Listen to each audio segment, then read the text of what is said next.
Yo, salut à tous, c'est Julien, j'espère que vous allez bien aujourd'hui. Quatrième vidéo YouTube. On va essayer d'être encore plus complet et un petit peu plus explicite. Je vais débrief un spot que j'ai joué en 1 contre 1, donc c'est du HU contre Estoy Borracho qui est un très bon joueur qui joue cher. Je le joue quasiment tous les jours. Et on va un petit peu justifier notre décision avec un logiciel qui s'appelle PioSolver. Donc le but, ça va pas être de vous noyer dans des informations complexes. Ça va être un petit peu de vous mettre le pied à l'étrier avec ce logiciel là qui est pas facile d'utilisation. Et d'essayer par des captures d'écran assez claires de vous montrer théoriquement si ce que l'on a choisi de faire River et ce qu'a choisi de faire mon adversaire est suivant le logiciel plutôt bon ou pas et comment on peut s'adapter. Donc on va essayer d'être assez explicite pour que vous puissiez un petit peu comprendre tout le processus du coup. Alors on va essayer d'aller assez vite hein. Ici le but ça va être justement River de voir si ce que a fait notre adversaire, si ce que l'on a fait nous est bon ou pas et de le justifier avec le logiciel. J'open 18 €, mon adversaire me 3 bet 78 €. Je décide de payer, le pot fait 156 €.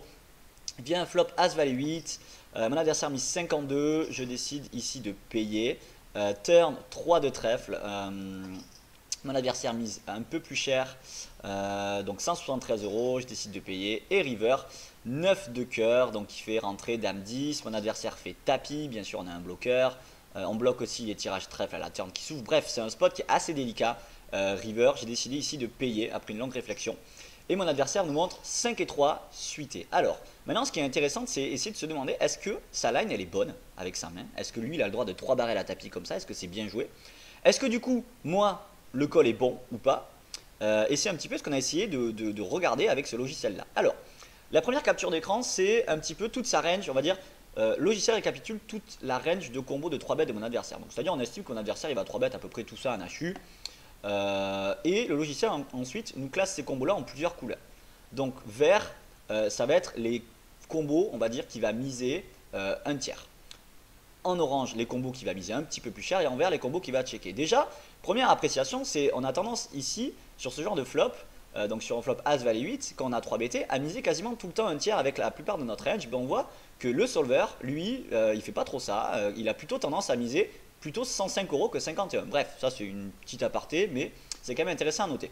On voit que du coup, qu'avec sa main, 5 et 3 suité, elle est donc ici, le solver, il a 3 bêtes préflop, mais il décide de checker quasiment 99% du temps tous les combos de 5 et 3 suités. Donc là, on voit déjà que mon adversaire, il a misé ce combo-là.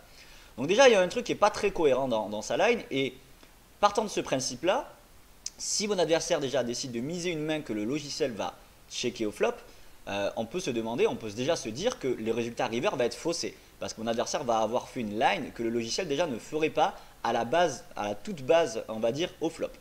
On va quand même regarder le résultat river. Donc river, partant de ce principe-là, moi, avec ma main, ici, avec ma main comme dame valet suité, quand l'adversaire nous met 51, ensuite 173 € turn et qui fait tapis river, le logiciel, lui, dans sa range, il estime qu'il a des jeux qui vont nous battre et mon dame valet suité, c'est un fold à 99%. Donc théoriquement, si mon adversaire joue très GTO sur cette line là, je suis censé fold ma main à chaque fois. Par contre, et c'est là où c'est intéressant, et c'est là où il faut dévier du logiciel, on a vu que cet adversaire là, on a estimé qu'au flop, ici, il a, ok, le logiciel est censé checker, mais lui il a misé.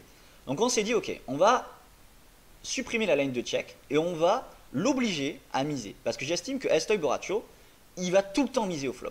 Donc je dévie un petit peu du standard du logiciel et je l'oblige, je le force à miser un tiers toute sa range au flop.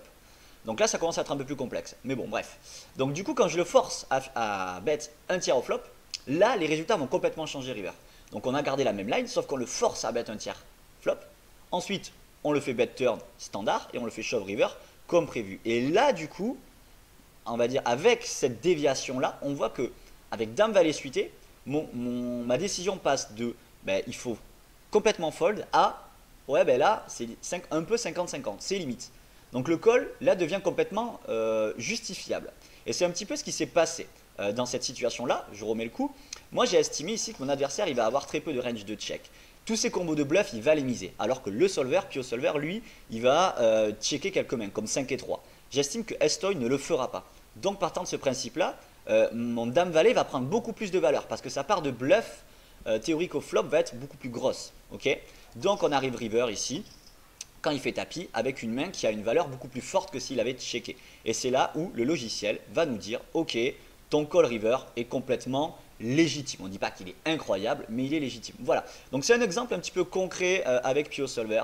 Je voulais vraiment vous montrer ça pour plusieurs raisons. Déjà, la première raison, c'est que le solver, si vous ne savez pas l'utiliser ou si vous l'utilisez un petit peu mal, peut vous faire pas mal de bêtises. Comme là, par exemple, cette main-là, on aurait complètement… En fait, on peut tout justifier avec un solver. On peut dire il faut folder, on peut dire il faut call, on peut trouver des raisons à tout. Donc le but, c'est essayer de l'utiliser de façon la plus précise possible. Et quand on est deep, il ne faut pas hésiter à faire plusieurs simulations, à faire plusieurs cas de figure et surtout ne pas dire oh le solver call donc je call. Non, il faut quand même garder une appréciation humaine et logique des situations. La meilleure façon de réfléchir, c'est avec votre cerveau et avec votre logique. Les logiciels sont là pour vous éclairer un petit peu pour que vous puissiez vous inspirer des lines de vos adversaires, mais en aucun cas vous devez prendre à 100% pour argent comptant tout ce qu'ils vous disent.